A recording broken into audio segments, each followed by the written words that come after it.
You're watching Lionwire News. News for students, by students. Hello, and welcome to Lionwire News. I'm Megan Reiner. And I'm Drew Hawley. Across Pennsylvania, students took to Harrisburg for the annual Capitol Day.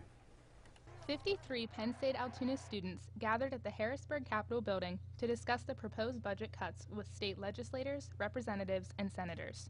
It's our future and our education that we're paying for right now. Last year's efforts helped decrease the budget cuts by 25%. They are hoping this year's efforts will show the same results. The ability to change their future themselves.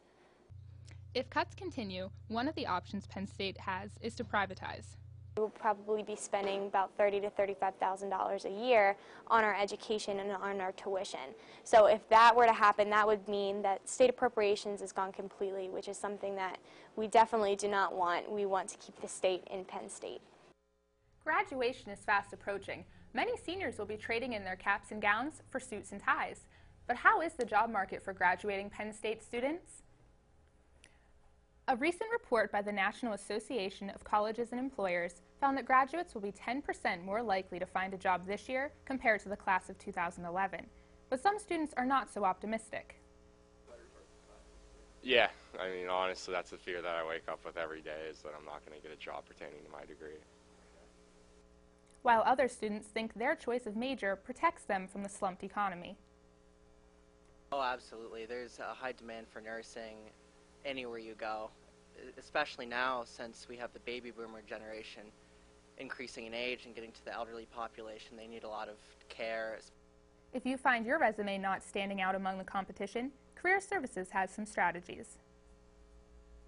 To build skills, they could consider volunteering or interning at another organization to build those skill sets to help transfer into another position to gain mobility within their profession. Even though a master's degree will increase a graduate's chance of getting hired, some students are not convinced about continuing their education. Straight to grad school after this, so I'm not really as worried about it, but I do fear whenever I get all my degrees or whatever, there's not going to be enough jobs to go around for everybody. Still, others are holding off for more work experience. Sometimes students make the decision, I've had 4 years of college, I'd like to take off for a year, gain some work experience, just really verify what my career goals are, and then maybe go back to graduate school. If they are unsuccessful in finding employment, they do still see the value in education and so want to continue that. The idea, though, is make sure you have a good intent and focus when you go to graduate school to make sure that when you do graduate, you'll end up being successful in whatever you've chosen to do.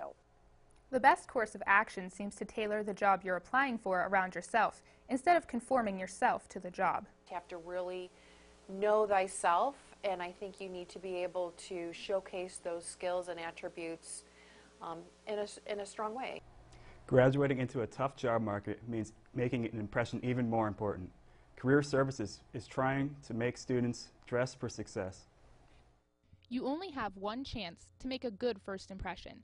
This is especially true when it comes to job interviews. Career Services advises students on what to wear to make a good impression. Men, a black, blue, or gray suit will complement a bunch of different colored shirts and ties. Women can wear a skirt or pants, jacket, nice blouse, minimal accessories, and a shoe with a little heel. Dress for the job you want, not the job you have. Dressing professionally can help your poise and boost your confidence, so you're ready to nail that interview. Stop by Career Services Tuesdays between 12 and 3 to speak with a staff member. Coming up, we will see how a local business is going green. And speaking of going green, after the break, we'll see how Penn State Altoona is celebrating Earth Day.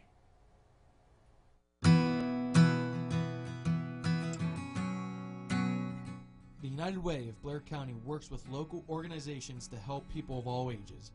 By teaming up with Meals on Wheels, the United Way makes a difference in the lives of our seniors. The program annually serves about 150,000 meals to over 625 consumers. We deliver meals 3 days per week.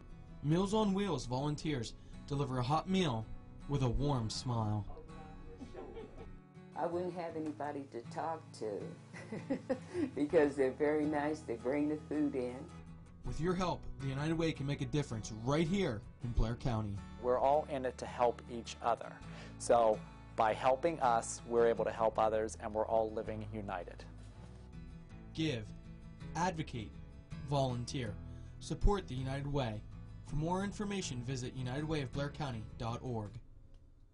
With Earth Day quickly approaching, Penn State Altoona is turning up its efforts to promote a green lifestyle. Here's Louis Creasy with more. This year's Earth Day will be unlike any other that Penn State Altoona has ever seen. Environmental Studies student Corinne Green has planned events that make going green fun. I think we're going to hand out close to 40 trees to be planted over at Seminar Forest. We have a wide variety of children's tables, kids' activities such as a river lab. We're doing tie-dyeing, which is something that's always a part of Earth Day. We're going to make rain sticks also. That is with paper towel rolls, and we put some aluminum foil and beans in there. We cover the tops, and then it sounds like a rain stick. We have a lot of things going on that day. It's going to be a great opportunity. Earth Day will promote several aspects of going green that will help the environment, but it's the little things that will make the biggest difference. I stress recycling. Everything that you basically use can be recycled in one way or another. So anybody actually has to realize what we put out there, we need to take back to recycle so we can put back out there again. Earth Day events will take place on April 20th between 11 and 4. Many are asking what these strange fountains are. Lionwire correspondent Megan Reiner has the story. Penn State Altoona is saving the environment, one water bottle at a time. These unique-looking water fountains are called hydration stations. They are sensor-activated filling stations that accommodate reusable drinking cups and bottles. Former SGA President Paige Blawas, who saw the hydration stations at the hub at University Park, decided Altoona needed them too. I think it's much more convenient as far as cost to just carry a reusable water bottle around and get, pure, cold, filtered water, in basically every building on campus, rather than, spending $2, $3 on a bottle of water. Also, that it really does cut back on, waste. A counter on each station keeps track of how many bottles are saved. So far, almost 68,000 water bottles have been saved. Hydration stations are located in Adler, Slep, Hawthorne, and the Learning Resources Center, and downtown in the Aaron Building and Sheets Center. Penn State is not the only one trying to help the environment. Correspondent Sam Brenneman stops by one restaurant that is going green. Here at the Olive Garden, we're taking you behind the scenes to show you what we're doing to go green. Altoona's Olive Garden was recently recognized for their Green Team's efforts to conserve energy and recycle within the restaurant.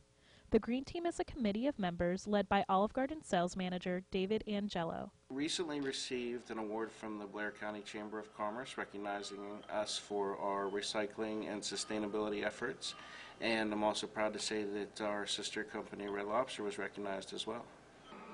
This is the award we won here for our recognition for going green. Olive Garden has plans in store to improve efforts to conserve energy. In less than a month, we're going to be installing an all-new lighting system in our dining room that will be an LED lighting system replacing the current one.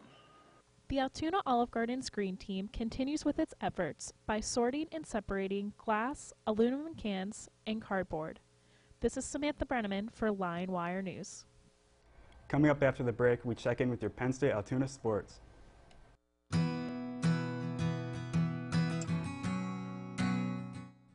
By teaming up with the Gloria Gates Memorial Foundation, the United Way supplies a safe place for local kids.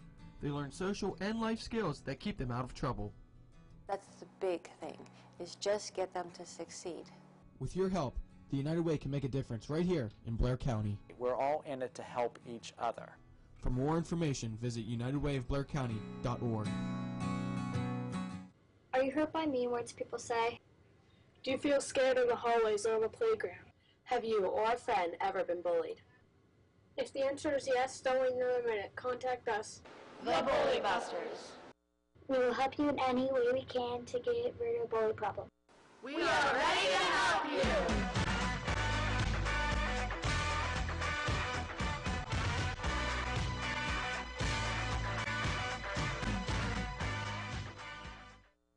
Thanks for joining us. I'm Megan Pascalone, and here's your sports update. The Penn State Altoona men's tennis team earned its 4th Allegheny Mountain Collegiate Conference win on Wednesday, winning 8-1 against Pitt Greensburg at the Adler tennis courts. Lions swept doubles play as the pairs Max Averbach and Benjamin Hydorn, Michael Reinhardt and Brian Schultz, and Adam Kennedy and Kevin Barkas each picked up victories. Penn State Altoona also took 5 out of 6 singles matches. The men's Penn State Altoona baseball team hosted Juniata College on Wednesday. Bottom of the 6th, Cord Hine with this sacrifice fly, bringing home Jordan Swope on the play. Score 4-7, ending the 6th, and that'll bring up the 7th inning. Pitcher Matt Garrett, smile on his face as he warms up for the 7th. And from my understanding, it was a pretty cold day out there because all the players and coaches even were bundled up.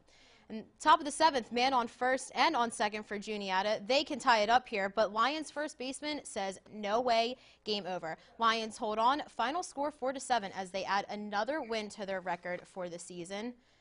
And switching to women's softball, hosting Franciscan, number 26, Brittany Smith, line drive to center field. That gets her on base and sends 2 home in the bottom of the 1st.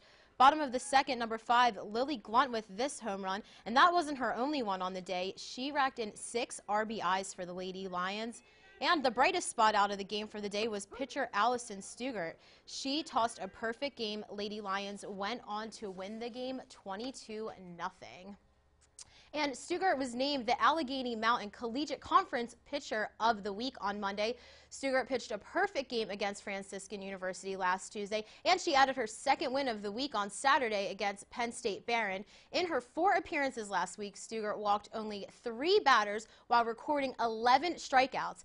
And that does it for your Lionwire Sports Update. Coming up after the break, we'll have your community calendar. Overlooking the city of Altoona, the Booker T. Washington Park had lost its luster. With that in mind, Operation Our Town and the Central Blair Recreation and Park Commission, in collaboration with the NAACP, set out to give back to the community. The court was in bad shape. It needed some new backboards, rims. There was cracks. There was grass growing up onto the court itself. New additions to the park will include a renovated basketball court, playground for families and friends, fitness stations, and a walking path. I can't wait till everything is done so I can bring my grandkid to play in the playground. Kids can use it for, for whatever their imagination brings them. Members of the community already have noticed a difference. Stuff for the kid to do to keep him out of trouble.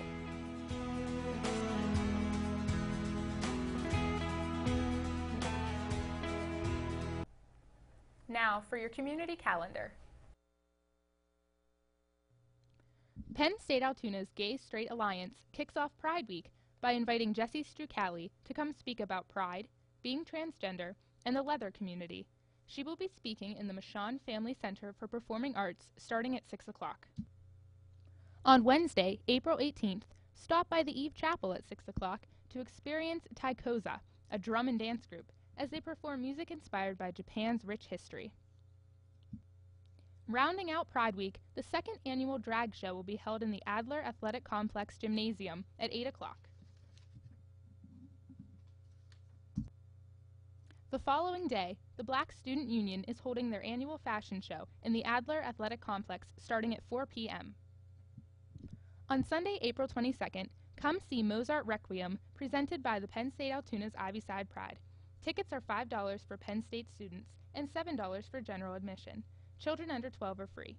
Tickets are available at the Michon Family Center for Performing Arts, 10 a.m. through 2 p.m. Monday through Thursday, before and during the performance. That's all we have for this episode of Lionwire News. I'm Megan Reiner. I'm Drew Hawley. And I'm Megan Pascalone. Thanks for tuning in to this edition of Lionwire News. Have a great day. You're watching Lionwire News, brought to you by the Penn State Altoona Communications Program. Thanks for watching.